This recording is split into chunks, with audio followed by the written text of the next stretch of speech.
시청하시기 전에 STV 상생방송 구독과 좋아요, 알림 설정까지 눌러주세요.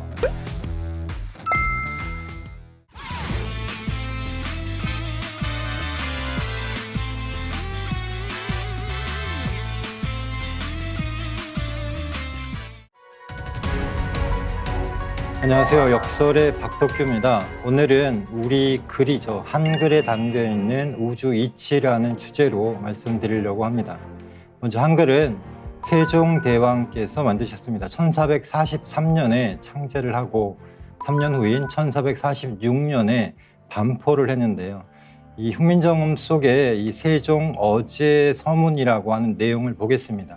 나란 말이 중국과 달라 서로 통하지 아니하므로 어리석은 백성들이 말하고자 하는 바가 있어도 끝내 제 뜻을 펴지 못하는 사람이 많다. 내가 이를 불쌍히 여겨 새로 28글자를 만드니 사람마다 하여금 쉽게 익혀 날마다 쓰며 편하게 하고자 할 따름이다 라고 해서 세종대왕께서 직접 28글자 한글, 훈민정음이죠. 당시에는 훈민정음을 만드셨습니다. 그래서 이 훈민정음만으로 이제 우리가 그 뜻을 알 수 있는 게 아니고요. 또 이 정인지에게 이런 명을 내립니다. 그래서 훈민정음 해례라고 하는 그런 책을 또 이제 새로 만들게 되는데요. 그 정인지의 서문을 보겠습니다. 상세히 해석을 가하여 여러 사람들을 깨우치게 하라고 명하시는 이의 신이 최양, 박백년, 신숙주, 성상문, 강희안, 이계, 이설로 등과 더불어 삼가 모든 해석과 법례를 지어 그 경계를 서술하여 이를 본 사람으로 하여금 스승이 없어도 스스로 깨닫게 하였다라고 해서 훈민정음 해례본을 새로 이렇게 쓰게 하시는데요.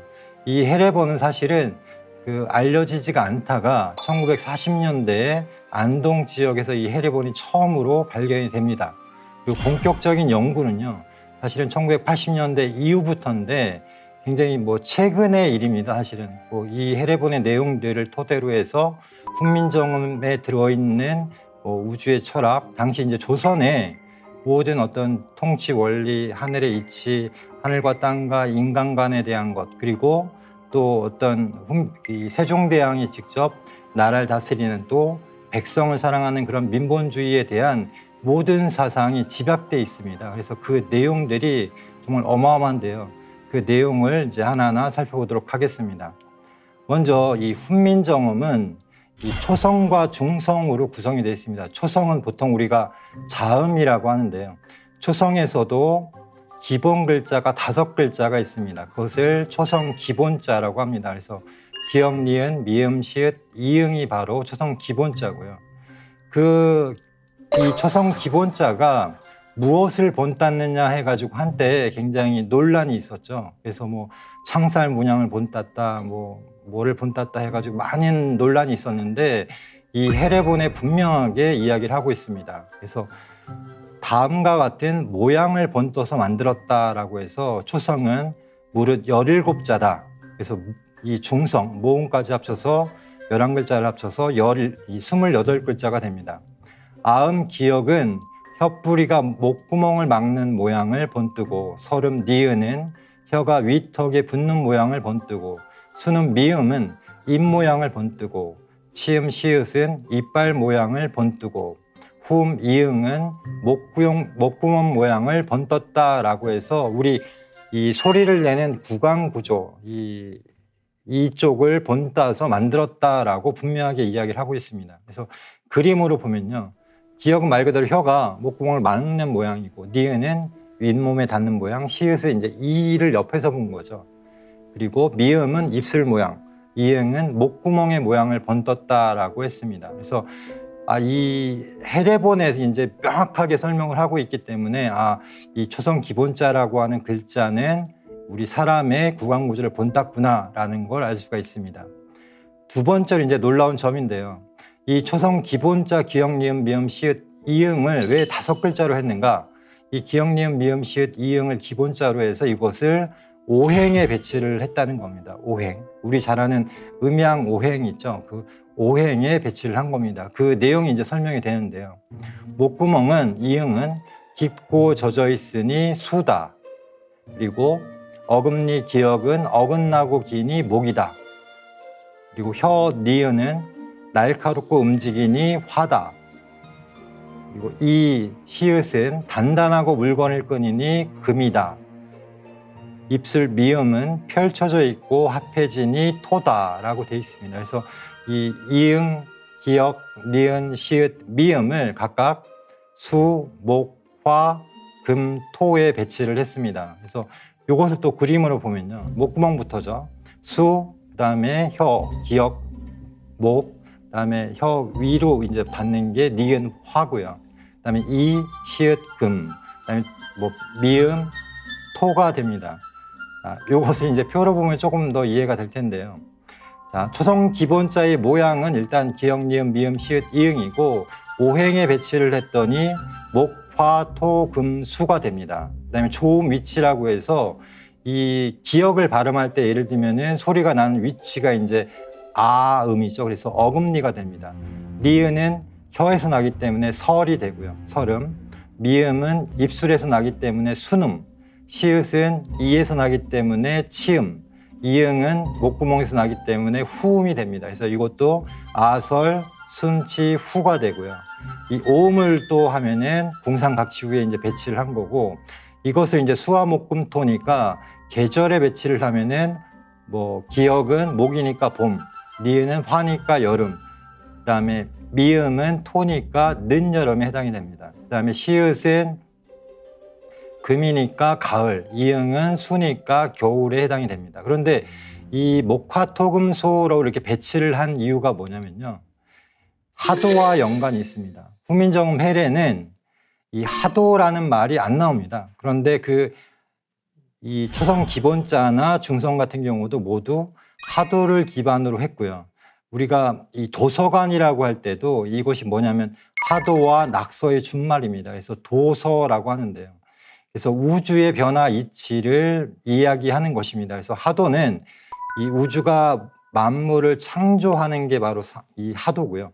상생의 원리를 그렸습니다. 그다음에 낙서는 이 우주가 서로 상극, 극을 해서 변화하는 이치를 담고 있습니다. 그런데 후민정음에서 채택한 것은 이 하도의 상생 원리입니다. 그래서 기역, 니은, 미음, 시읒, 이응이라고 제가 말씀을 드렸던 이유가 뭐냐면 해례분의 순서가 그렇게 돼 있는데 이것을 오행에 배치를 해보니까 목, 화, 토, 금, 수가 되더라. 그런데 목은, 나무는 화, 불을 생하고요. 그래서 목생화라고 합니다. 그다음에 화, 불은 토, 흙을 생합니다. 그래서 화생토가 되고 또 마찬가지로 흙 속에 이제 금이 자라니까요. 토생금이 되고 금생수가 돼서 기역, 니은, 미음, 시읒, 이응은 서로 상생의 관계로 이렇게 구성이 돼 있습니다. 그래서 이게 굉장히 놀라운 점인데요. 이 훈민정음의 기본자, 초성 기본자 5글자가 서로 상생하는 관계로 배치를 했다라는 것이 중요합니다. 자, 그 다음에 이제 기역, 니은, 미음, 시읒, 이응 5글자를 바탕으로 해서 가획이라고 하는 원리를 씁니다. 가획은 뭐냐면 획을 더하는 겁니다. 그래서 예를 들면은 키역은 기역에 비해 소리가 세게 나는 까닭으로 획을 더했다. 니은에서 획을 더하니까 디귿이 되고요. 디귿에서 획을 더하니까 티읕이 되고, 미음에서 비읍, 비읍에서 피읍, 시읒에서 지읒, 지읒에서 치읒식으로 해서 획을 더한 글자들이 만들어지게 됩니다. 그런데 이 반 혓소리 리을하고 반 이소리 이제 지금은 즈라고 이제 발음을 해야 되는데요. 이 세모형이죠. 그래서 이 반설음과 반치음 리을과 즈는 이제 이체자라고 해서 가획의 원리에서 벗어나 있습니다. 그래서 이 초성 기본자 5글자와 그다음에 가획의 원리를 통해 만들어낸 글자와 이 반설음, 반치음을 합쳐서 모두 17자의 이 초성이 나오게 된 겁니다. 근데 굉장히 놀라운 게 뭐냐면, 자, 보세요. 기역은 나무가 바탕을 이룬 것이요. 키역은 나무가 무성이 자란 것이며, 쌍기역은 나무가 나이가 들어 장년이 된 것을 형상한다라고 돼 있어요. 그래서 예를 들면, 기역은 그냥 나무가 바탕을 이룬 것이고, 자, 우리가 크다라고 하잖아요. 나무가 컸다. 크다라고 하면은 무성이 자란 것이다. 그다음에 꺾어졌다, 뭐 쉽게 50, 뭐 반, 뭐 100년 꺾어졌다 이런 말이 들잖아요. 그래서 나무가 나이가 들어 작년이 된 것이다라고 하는데 이 기역과 쌍기역이 서로 그 형상을 그대로 나타내게 돼 있다라는 게 또 놀라운 점입니다. 자, 이제 두 번째는 중성 모음 기본자와 이 초출자를 알아보겠습니다. 이 중성이라는 게 뭐냐면요. 모음입니다. 모음. 그래서 모음의 기본자는 세 개입니다. 자, 아래아자와 으자와 이자입니다. 그래서 이 모음 세 개인데요. 이 모음도 무언가를 또 형상해서 만들었다라고 설명을 하고 있습니다. 그래서 중성은 무릇 11글자다. 아래 아라고 이제 하죠, 지금은. 아는 혀가 오그라져 소리가 깊으니 하늘의 자시에 열린 것이다. 모양이 둥근 것은 하늘을 본뜬 것이다. 그러니까 쉽게 우리가 천원 지방이라고 하는데 하늘은 둥글고 원만하고 땅은 방정하다라고 해서 하늘은 동그라미, 땅은 이렇게 네모로 이렇게 형상을 합니다. 그런데 하늘을 상징하기 때문에 동그라미로 이렇게 표현을 한 것입니다. 그 다음에 은은 뭐냐라고 했을 때 평평한 것은 땅을 본뜬 것이다 라고 했습니다. 그리고 이는 사람이 서 있는 것을 본뜬 것이다 라고 되어 있습니다. 그래서 아, 이가 이제 중성 기본자고요. 이것은 각각 하늘과 땅과 사람을 본떴다라는 것입니다. 자, 이 초출자가 나옵니다. 초출자는 뭐냐면 아, 이를요. 그러니까 천지인을 서로 쌍을 이룹니다. 음양으로 쌍을 이루는데요. 자, 그래서 이 아래 8소리는 그러니까 모음 이제 기본자 아의 세 개와 그 다음에 이 아의를 서로 음양으로 합쳐서 8글자를 만들게 됩니다. 하나는 닫힘이 하나는 열림이다라고 해서 오는 아와 같으나 입이 오므려지고 그 모양은 아와 의가 합해서 이뤘다. 그래서 이것은 하늘과 땅을 상징하니까요.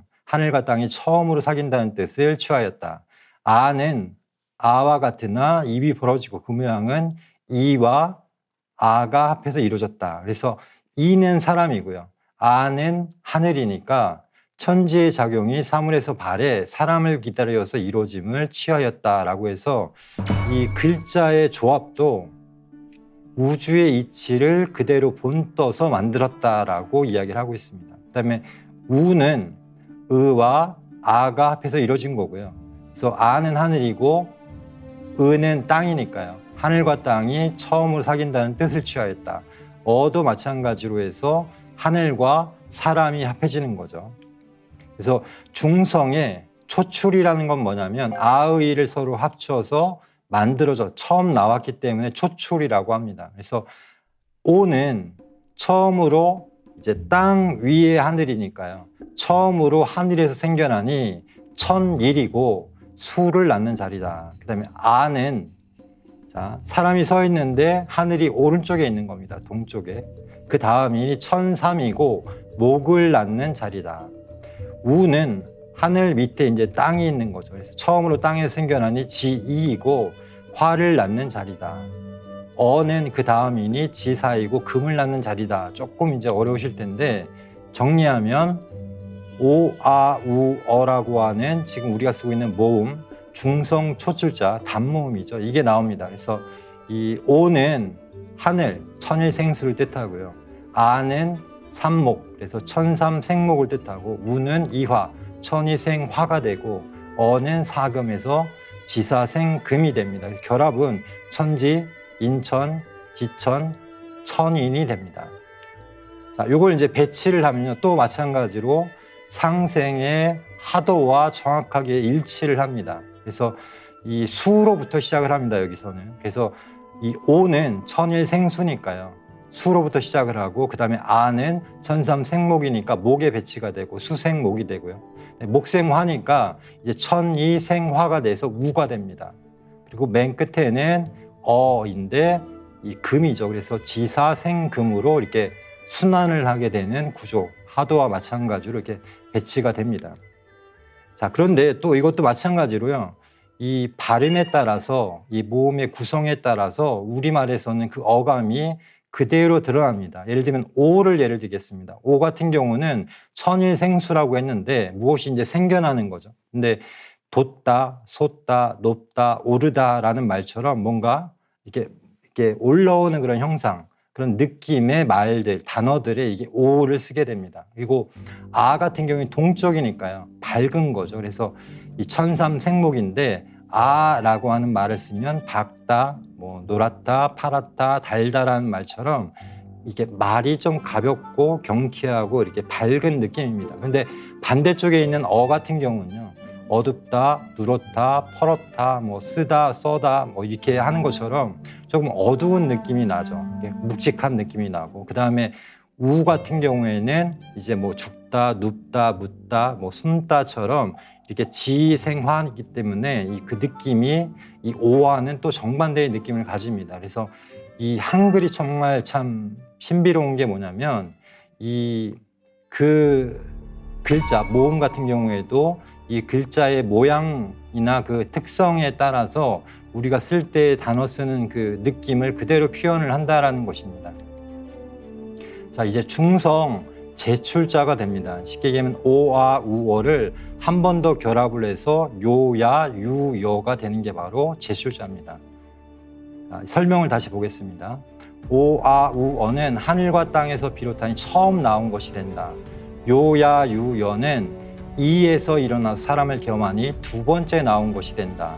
요야 유여는 모두 사람을 겸했다라고 돼 있는데요. 이게 무슨 말이냐면 오아 우어에 이 사람을 뜻하는 이를 결합을 시키면 이게 제출자가 됩니다. 다시 한번 초출자에 이를 결합을 하면 제출자가 되는데 이게 무슨 얘기냐면 오에다가 이를 겸한다라는 게 뭐냐면 이 오를 같이 이렇게 발음을 하면 이오해서 요가 됩니다. 마찬가지로 이 아를 발음하면 이아가 돼서 야가 되고요. 그다음에 이에 우를 발음하면 이우가 돼서 유가 됩니다. 이 어는 여가 되고요. 그래서 이 초출자 오아우어에 사람을 뜻하는 이를 겸하게 되면 같이 하게 되면 이 중성 제출자가 나오는데 특징이 모두 사람을 겸하게 돼 있다라는 게 바로 중요한 점입니다. 자, 정리하면 이렇게 표로 정리하면 이렇게 되고요. 기본자는 오 아래 아죠. 아, 으, 이가 되고 초출자는 오와 우어, 제출자는 요야 유여가 됩니다. 그래서 서로 이 음양으로 이 기본자가 음양으로 결합을 하면은 초출자가 되고 초출자에 사람을 뜻하는 이를 겸하면 제출자가 됩니다. 그래서 이 제출자가 나오게 되는데 왜 사람을 겸해야만 되는가라고 했을 때 이거에 대한 이제 인간관이죠. 사실은 이 훈민정음에 담겨 있는 세종대왕의 인간관 그리고 사실은 우리 역철학의 핵심이기도 합니다. 요야 유여가 사람을 겸하는 것도 까닭이 있다. 사람이 천지에 참여해서 가장 뛰어나기 때문이다. 그래서 천지는 이 부모와 같은 거죠. 하늘과 땅은 모든 생명이 살 수 있게끔 낳고 기르는 부모와 같은데 그 자식이 바로 사람이기 때문에 사람이 사실은 주인공이다라는 뜻입니다. 또 초성, 중성, 종성의 지극한 이치를 탐구하면 단단함과 부드러움, 음과 양이 저절로 있다. 뭐 중성은 하늘의 작용으로 음과 양으로 나뉘고 초성은 땅의 공로로 강함과 연함이 드러난다라고 되어 있는데요. 이 내용이 뭐냐면 자, 한글에는 쉽게 얘기하면 우리 구양철학의 핵심이 들어있다라는 겁니다. 그래서 도를 말할 때 근사라고를 보면요.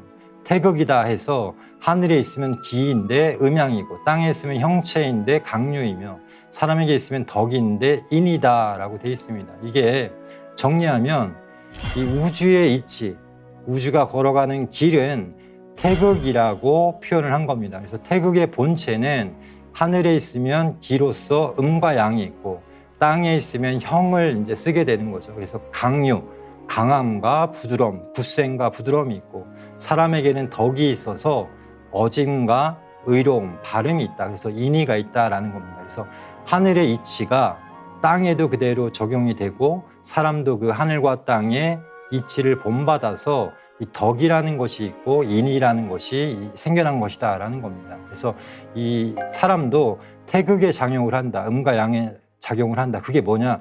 생과 사다라는 겁니다. 그래서 한마디로 인간의 도는 뭐냐면 삶과 죽음의 길이다라고 이야기를 하는 겁니다. 그래서 이 훈민정음 제자에는 이렇게 얘기를 합니다. 하늘 땅 사람을 본뜬 것을 취해서 삼재의 도리가 갖춰져 있다. 그런 삼재는 만물이 앞섬이 되고 하늘은 또한 삼재의 근원이니 마치 이 세 글자가 여덟 글자의 우두머리가 되고 또한 세 글자의 으뜸이 되는 것과 같다라고 해서 이 훈민정음 글자 속에는 하늘 땅 사람이라고 하는 천지인이라고 하는 삼재의 도리가 갖추어졌다라는 겁니다. 그리고 그 근원은 하늘이다라고 이야기를 하는 거고요. 그래서 아의 세 글자는 기본자이기 때문에 이 나머지 초출자 네 글자, 제출자 네 글자에서 여덟 글자의 우두머리, 첫머리가 되고 또한 기본자 아의의 세 글자의 으뜸이 된다라고 해서 아는 천을 뜻한다라는 겁니다. 자, 보시면 이렇게 되죠. 중성 초출자가 있지만 여기서 근본은 다 천이 들어가 있죠. 하늘이 들어가 있습니다. 그 다음에 이 중성 제출자도 마찬가지로 이 초출자처럼 위수라고 해서요. 이 오행에 또 배치를 합니다. 그래서 요는 두 번째로 하늘에서 생겨나니 천칠이고 화다. 야는 천구이고 금이다. 유는 지육이고 수다. 여는 지팔이고 목이다라고 해서요. 이렇게 배치를 해보면 이렇습니다. 자, 요것들을 중성 기본자와 초출자와 제출자를 각각 이 하도에 또 배치를 할 수가 있습니다. 그래서 하도에 배치를 하면은 일단 오는 일수고요. 아는 삼목, 그다음에 우는 이화, 어는 사금입니다. 그다음에 다시 이제 제출자로 가면은 요부터 시작을 하겠습니다. 요부터. 그래서 요가 칠화가 됩니다. 칠화가 되고 그다음에 야가 구금이 되고 그다음에 유가 육수가 되고 여가 팔목이 됩니다. 그래서 이렇게 보면요. 자, 여기서 이제 문제가 생깁니다. 어떤 문제가 생기냐면 오아 우어라고 하는 초출자는요. 안쪽을 향해 있죠. 근데 요야 유여는 바깥쪽을 향해 있습니다. 요것만 문제가 있는 게 아니고요. 또 다른 문제가 있습니다. 뭐냐면 일수, 이화, 삼목, 사금이라고 하는 이 생수의 본체라고 하는 오토를 합치게 되면 이제 성수가 됩니다. 그래서 일수와 오를 합치면 육수가 되는 거고요. 이화와 오를 합치면 칠화가 되고 삼목과 오를 합치면 팔목이 되고 사금과 오토죠. 사실은 구금이 됩니다. 그래서 이게 원래 정상적인 건데 자 오와 우어, 일수, 삼목, 이화, 사금에 이를 합치게 되면요. 원래는 이 이가 오토가 돼서 육수, 팔목, 칠화, 구금이라고 하는 일수가 육수가 되고 삼목이 팔목이 되고 이화가 칠화가 되고 사금이 구금이 되는 이렇게 변해야 정상인데요. 이 훈민정음에서는 이걸 바꿔놨습니다. 어떻게 바뀌었냐면 육수가 돼야 되는데 칠화가 됐고요. 팔목이 돼야 되는데 구금이 되고 칠화가 돼야 되는데 육수가 되고 구금이 돼야 되는데 팔목이 됐습니다. 그래서 이 이상한 현상이 벌어진 게 뭐냐면 자, 우를 예를 들면 우가 있으면 우는 이제 이화라고 했습니다. 처음에는 이화라고 설명을 했는데 요로 가면서 칠화가 되는 것까지는 이해를 할 수가 있어요. 그런데 이 우와 요는요 서로 발음이 다르죠. 우는 쉽게 얘기하면 예를 들면 뭐 음성 발음이면 요는 양성 발음이 됩니다. 그래서 서로 발음이 다른 것들을 이렇게 배치를 해놓은 겁니다. 그렇기 때문에 이 국어학자들이 이런 얘기를 해요. 초성자의 오행을 적용한 것은 그 나름대로의 설명력을 가지지만 중성자에서는 이마저도 찾아보기 어렵다. 이런 점에서 중성자에 대한 위와 같은 설명은 역학 이론의 과잉 적용이다 라고 하고요. 그 다음에 중성모음 11자를 수와 결합한 상수로는 각각의 중성이 가진, 그러니까 모음이 가진 음성적 속성과 연결된 바가 없다. 하도의 수립에 지휘한 중성자 배열은 잘못되었다라고까지 얘기를 합니다. 쉽게 얘기하면 이렇게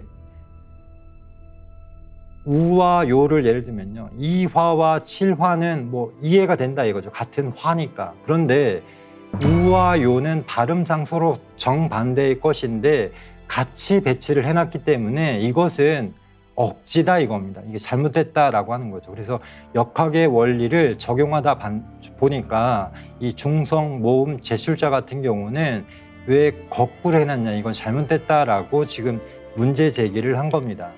자, 그런데 문제 제기가 아니고요. 사실은 이건 잘못된 것이 아니고 굉장히 놀라운 내용들이 들어가 있습니다. 예를 들면 제자에는 이렇게 얘기를 합니다. 이 수와 화, 여기서 이제 제출자에서는 유와 요입니다. 그래서 아직 기에서 벗어나지 못하여 음양이 사귀어 어우리는 시초이므로 입이 닫힌다라고 돼 있습니다. 그래서 입을 벌리고 닫히는 거로 바꾼 겁니다. 그러니까 쉽게 얘기하면 유와 요를 발음할 때는 입이 오므러지죠. 그런데 여와 야, 그러니까 목과 금을 발음할 때는 열리게 됩니다. 그래서 이 발성, 이 발음에 따라서 이것을 뒤집어 놓은 겁니다.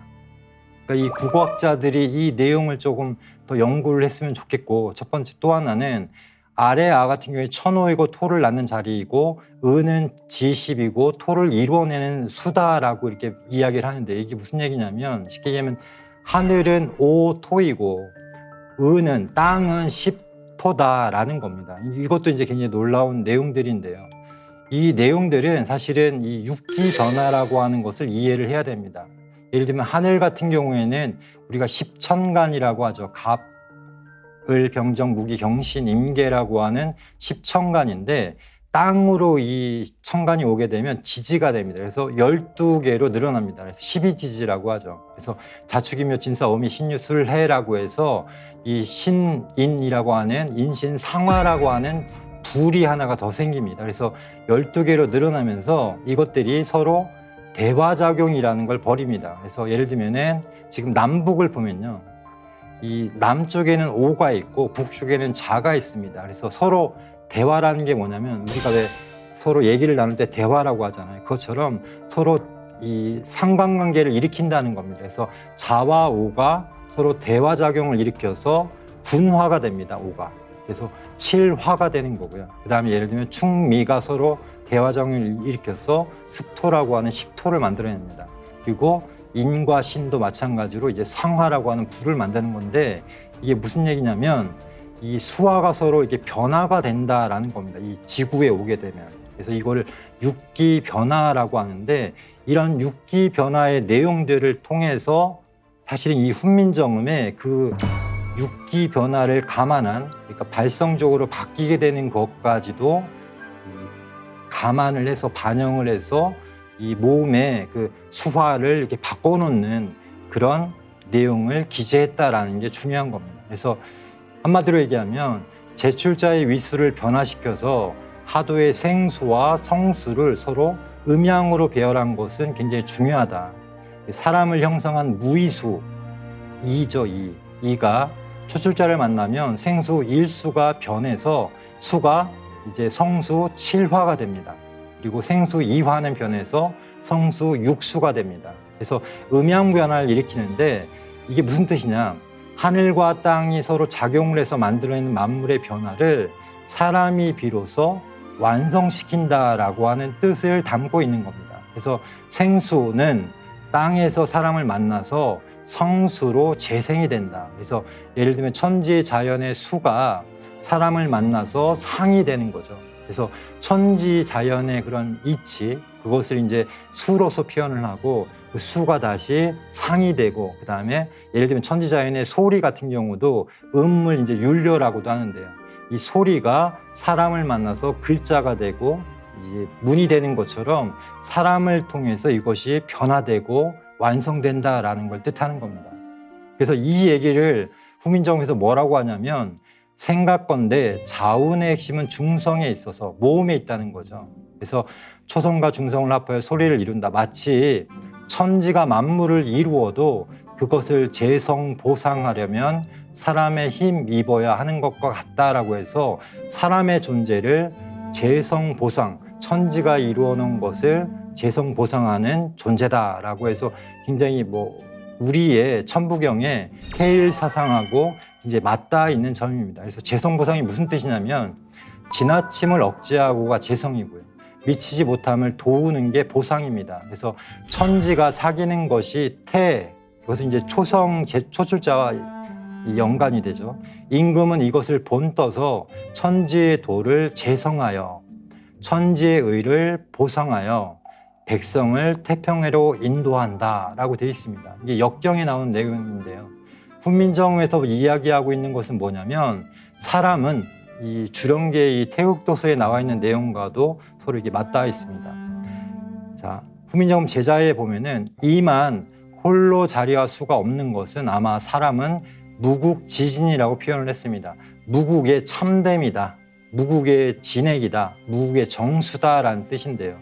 음양오행의 정이 묘하게 합하고 엉기어서 본디 자리를 정하고 수를 이뤄냄으로써 논할 수 없을 것이다. 이는 곧 중성 가운데 또한 스스로 음양오행 방위의 수가 있습니다라고 해서 이 사람을 무국지진, 무국이라는 건 이제 다함이 없고 한계가 없고 정말 무한한 거잖아요. 그러니까 사람을 이 무국지진이라고 표현했다라는 것만 해도 사실은 이 훈민정음을 창제했던 그 철학이 얼마나 위대한가를 알 수 있는데 이 내용이 사실은 환단고기 태백일서 삼신오제 봉기에 나옵니다. 자, 환인께서는 일수가 칠화로 변하고 이화가 육수로 변하는 물과 불의 순환의 운을 계승하여 오직 아버지의 도를 집행하여 라고 이렇게 돼 있죠.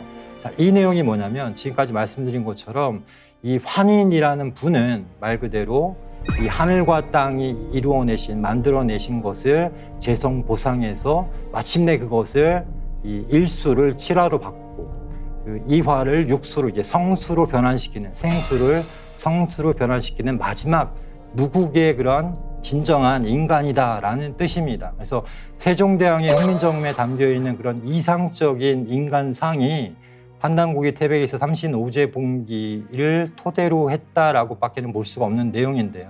그래서 우리 한민족의, 우리 한국인의 이 뭐 1만 년에 가까운 그런 역사, 철학, 이 인간관, 우주관, 그리고 어떤 수행관이라고 할까요? 그 핵심의 정수가 훈민정음에 담겨 있는데 그것이 사실은 이 환단국에서 말하고 있는 환인에 대한 어떤 기록과도 일치한다는 것이 놀라운 점입니다. 그래서 다음 시간에는 과연 이 훈민정음에 있는 내용들은 정말로 그 해례본에 나와 있는 것처럼 해례본에 보면은 또 그 세종실록이나 여러 기록들을 보면은 이 훈민정음은 자방고전이라고 해서 옛글자를 이 모방해서 만들었다라고 하는 또 상반된 내용이 나오거든요. 그래서 그 내용들을 옛 한글을 한번 살펴보는 시간을 갖도록 하겠습니다.